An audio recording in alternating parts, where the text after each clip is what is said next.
So ito, bumuhos na naman yung malakas na ulan. Ito yung dito sa may papunta nung San Mateo, Montalban, no, kabilang side ng tulay. And kita nyo parang dagat na yung Marikina River. So ang oras na natin is 10:37 po ng umaga. And zoom out ko po ayan. Yung gilid, no, nung Marikina River, halos hindi mo na makita yung kalsada kasi lubog na rin po ng baha.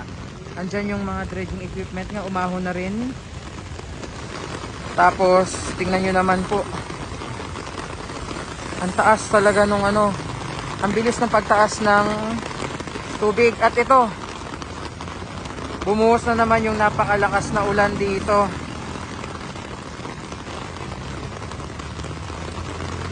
Lakas lakas ng agos.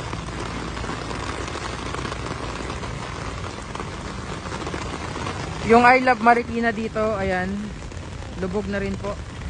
Yung puso na lang yung nakikita nyo. And papakita ko sa inyo dun sa may kabilang side naman ng tulay, yung palabas na ng Pasig River papunta ng Marcos Highway. Kasi this side po, yung tubig na yan, mga galing yan ng upstream, no? Lalo sa Montalban, ayan, papunta yan ng Montalban, San Mateo. And kita nyo naman kung gaano kabilis yung ragasa, agos ng tubig,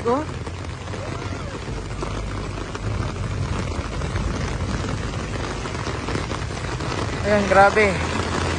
Lakas.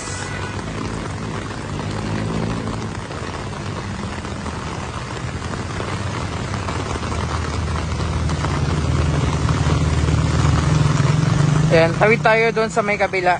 Pakita ko naman sa inyo yung sitwasyon ng Marikina River water level doon. Yan yung makdo dito pala sa gilid.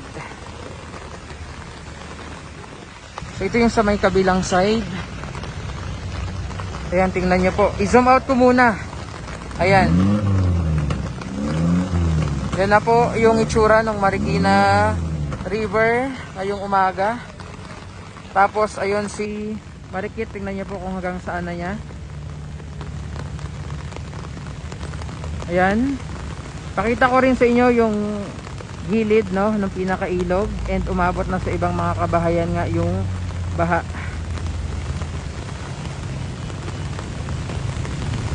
Ayan, yung mga tao din doon na nag-aabang. Nakita nyo naman yung mabilis na ragasa ng kulay tsokolate na tubig, no, dito sa Marikina River.